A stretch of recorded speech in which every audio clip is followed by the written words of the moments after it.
Hello, this is Roman Gabriel, and you are listening to The Grilling Truth. There, Gary? I'm here. All right, guys, we got Gary Jeter on the line. He was supposed to go in top of the hour. We had some technical difficulties with the Blog Talk Radio. He couldn't get in, but he's in now. How you doing? Welcome to the show, Gary. I'm doing real good, man. Thanks, man. Thanks for having me. I appreciate it. Oh, no Welcome, problem. Gary. We've got to have you on. Yeah, we've got about 17 minutes left on the show. We got 2 minutes on the live show. If you're listening right now, if you wait till about the bottom of the hour at 12:30, an hour from now, you can get on in here the last 15 minutes of the show on archive time. But so let's see, Gary. You want to talk about your Uncle Bob? We wrote a story, man. Or I wrote a story about him. I already told everybody the story of how we got on there. Where you got on me about the Dan Dierdorf thing, which, once talking to you, I changed that. So, your Uncle Bob, though, you know what? when I watched, huh? Well, go ahead. I was going to say, your Uncle Bob, when I watched that 59 Rose Bowl film, the guy was an unreal running back. And he was big for his time, too, wasn't he? Yes, he was. You know, and it was really surprising. It was the first time that I had seen my Uncle Bob play running back. You know, I'd heard so much about that 59 Rose Bowl. He was the MVP. Up until, I believe, Charles White broke his record. He had the record for the longest run in the Rose Bowl and the most yards. But then he went to Canada, play pro ball, you know, for a couple of years. He was a wide receiver. Then he ended up going to Green Bay Packers, and they said he couldn't catch a cold up in Green Bay, and they made him a defensive back. So, you know, the interesting thing about it is that he became one of the all-time, you know, great defensive backs, and was in a recent poll that was on NFL Network, Uncle Bobby and Herb Adderley were the number one tandem of all time in reference to defensive backs that ever played in the NFL. So, you know, our family was quite proud of that. Well, and the other thing that I didn't realize when I was writing the story was Herb Adderley, and I think college, he came to the Packers as either a running back or a wide receiver also. And, I mean, Vince Lombardi had enough foresight to switch them both to corner. Yes, well, you know, I'm not really sure what the whole story was with her, but as far as my uncle was concerned, my uncle had a hard time adjusting to a wide receiver position when he was at Green Bay, you know, and, you know, they had Dale and Dowler up there. Yeah, Max McGee. And Max McGee. You know, so they had some really great wide receivers there.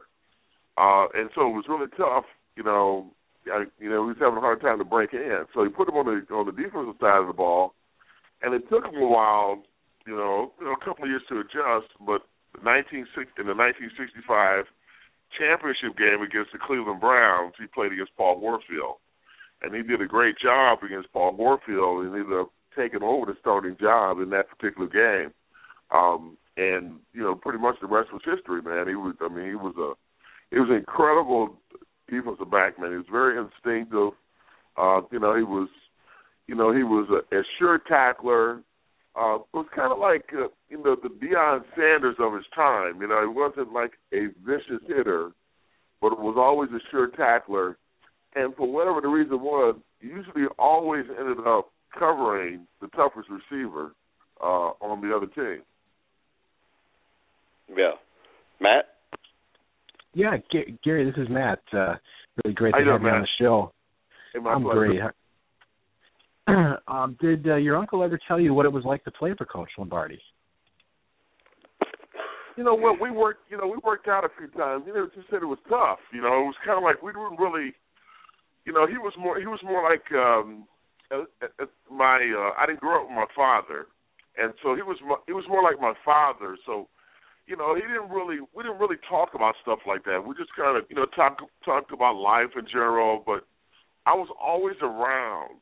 I got a chance to meet Lombardi in 1966, at the College All-Star game in Chicago. That's where I first met him personally and had a conversation with him. You know, at that time I was 11, and I could just, I think I was a different kind of kid, and I just kind of observed how Coach was, and I observed the type of players that he had on his team, and actually when I kind of picked up how Coach was these guys played a lot of cards. And they played a game called Bid With, and I used to I was just hanging around, just sitting, just listening, man, for as long as he would let me listen. And, you would hear the stories of Lombardi and how tough he was. And, you had Willie Wood, you had Herb Adderley, you had Willie Davis, Lyndon Aldridge. I mean, you had some great guys, man. And they just bought into what he was selling, and it worked because prior to them coming there, to Coach Lombardi coming there, the Packers had won in forever, and so it was kind of like, well, he came out of like my way, the highway, and once the guys bought into it, I mean, you see the results that ensued afterwards. Yeah, and the great thing about after I wrote the article is yesterday, I know I sent you a picture of the last comment I got from the Green Bay Packer Hall of Fame, but they sent me a message. They sent me a message and wanted to look into either putting the article either in the Hall of Fame or on the Hall of Fame's website. And I know that the man that runs, I guess, the Green Bay Packer Facebook page, he gets back on there, said he was forwarding it to Cliff Christie, the Packers staff historian. He said, thanks for the information. He said, I had a pleasure of meeting Mr. Jeter, and he was one of the most wonderful people I've ever met, which, I mean, it's got to make you feel better than even the football part. Oh, yeah, well, Monica Bobby was a class act, man. He was a really sharp dresser. He always had that really short haircut. He had the little part, which was a classic in the early 60s, 70s. And, and he was kind of, he talked a lot, but he kind of talked a lot in his own way. He didn't really, you would never know that he was talking, but he did it in a subtle way. But primarily, he let his talking, he let his ability on the field, really carry his way. Herb Adderley, Willie Wood, they got most of the press initially in the backfield, and rightfully so. I mean, these guys are great players, and the Packers had so many great defensive players as well as offensive players that Monica Bobby was kind of like, he came in he was like the last piece of the puzzle, and it was right before their Super Bowl run because the Packers had they had gone to the championship game in 60. 61, 62, and then it went 65, 66, 67.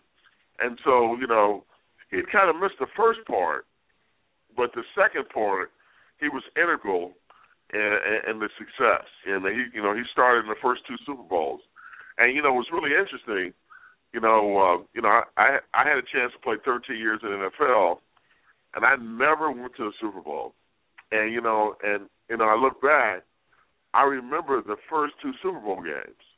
I mean, just like they were yesterday. And, the Super Bowl back then was not a big deal, and the Packers beat Kansas City and Oakland and beat them bad. Now when you look at the Super Bowl, it's almost like a national holiday, So, I mean, you could see where, in a relatively short period of time, man, it's just become a phenomenon, the Super Bowl. Whereas back then, it really wasn't the same game that it is today. You were saying how you talked a lot about life with your uncle. What were some of the best advice, especially when it came to your own NFL career, that you got from your uncle? Well, you know what? It's just kind of, hey, work. You work hard, man. He said he always told me cream always rises to the top. I think that was a big saying of his, when we would work out. And, and that was the interesting thing. I had right when I was starting to play football, his career was kind of ending. I started like in 1969. I would have been like a freshman in high school, and he still had like a couple years left. And when he would come and see my mother, which is his sister, she always made this big yellow cake. Man, he liked this yellow cake, man, with just plain white icing. And my mother was just a phenomenal cook as well as a phenomenal baker. And he would come through, and he'd stay a couple days. And this is before he had any kids. So I was, he treated me, I was like his son, and man, I was always so, I was so happy to see him, man. And, I would like, around the neighborhood, the Browns, I grew up in Cleveland, and the Browns were the big team. But I was never a Browns fan because of my Uncle Bobby. And so all the kids would say, oh, man, that's Bob Jeter's nephew, and that meant something, so that was like, man, yeah, that meant something. So when he would come through, and like the kids in the neighborhood would see him, and then we would go work out, and we would go run in the park. We would just run in the park, man. And he would just say, hey, he says, you know what? He says, set your goal. He says, set your goals high, and work hard to obtain them. And he didn't really like go over. He wasn't a yeller or a screamer. Maybe he saw something in me that at the time that I didn't know I had in me, because I played baseball and I played basketball. I wasn't really a football player. I was always too big for the little kids and too young for the older kids. So I didn't start playing organized football until the 9th grade, and I wasn't very good. And I wanted to quit because, they didn't throw me the ball as a tight end.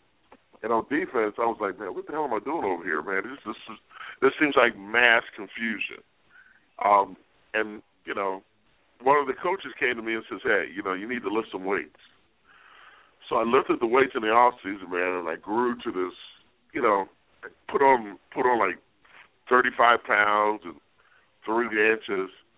And I was a little bit better, but I still wasn't any good. So then, I was talking to my uncle the next year, he was like, stay with it, just stay with it. And I was like, man, I really don't like this football thing. So then a funny thing happened. I could see myself getting better. And as a result of the work and listening to the lessons that were taught by my Uncle Bobby, also my Uncle Tony, which was his brother, and, coaches, I started to see what they saw.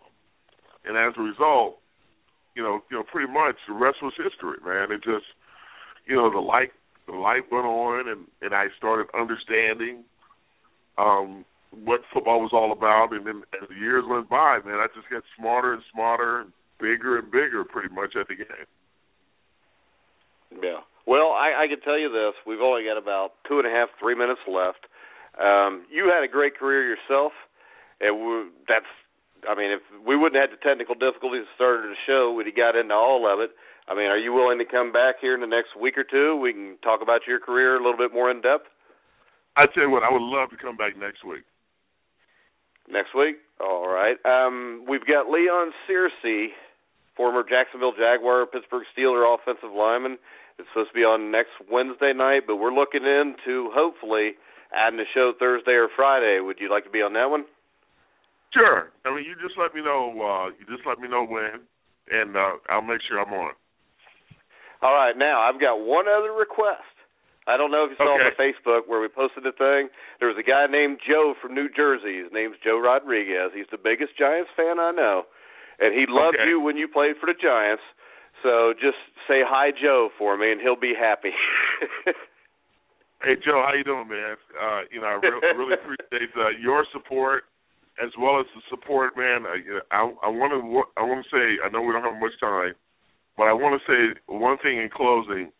The Giants fans, man, are without question the best. There's the 6 years that I played here, and the 6.5 years since I moved back.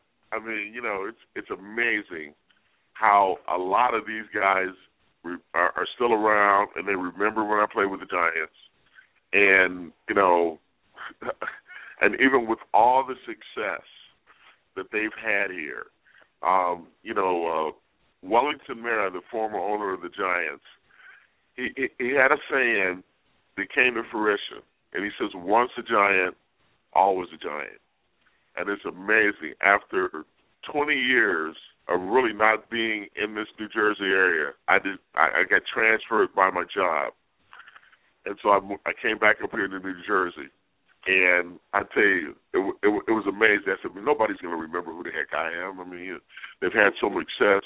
They've won a couple Super Bowls. And, you know, lo and behold, you know, it was just a matter of time of getting around and meeting people, you know, seeing people. And I remember, or they, if they didn't remember, they said, well, yeah, well, man, I remember you were my dad's favorite player. And, you know, to this day, it just makes me, you know, feel warm inside. Well, it was great talking to you again, as it always is. We will try to set you up for next week. I'll be in touch within the next day or so to let you know. Matt, you got any closing comments? I'm definitely looking forward to getting Gary back on the show. I would love to ask him about his career with the Giants and the Rams and even at USC. And Gary, thank you very much for joining us tonight. Well, thanks, man. I appreciate it. Thanks for having me on. Hey, thanks a lot, Gary. Okay, take care, guys. Talk to you next week. Okay. All right. All right, so he's a great interview. I spent 3 hours on a Saturday morning talking to him. He's got a lot of great stories. We got to figure out a way to get him on next week, Matt.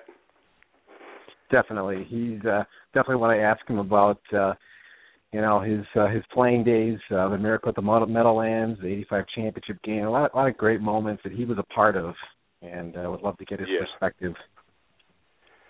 But so, like I said before, next Wednesday night we'll have former Pittsburgh Steeler, Jacksonville Jaguar. He was a 1999 Pro Bowler, Leon Searcy, on the show to talk about. He's doing some stuff with offensive linemen. He started a business with that, and talk about his career. So we will see you guys next Wednesday on The Grueling Truth.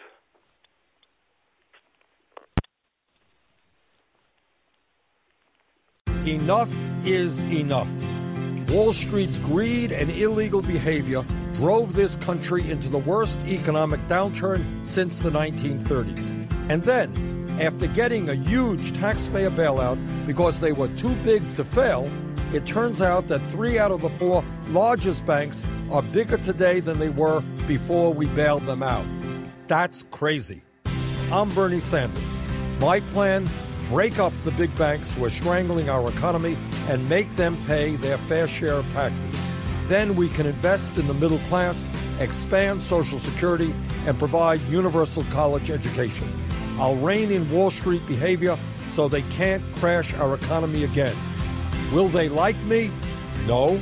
Will they begin to play by the rules if I'm president? You better believe it. I'm Bernie Sanders, Democratic candidate for president, and I approve this message. Paid for by Bernie 2016.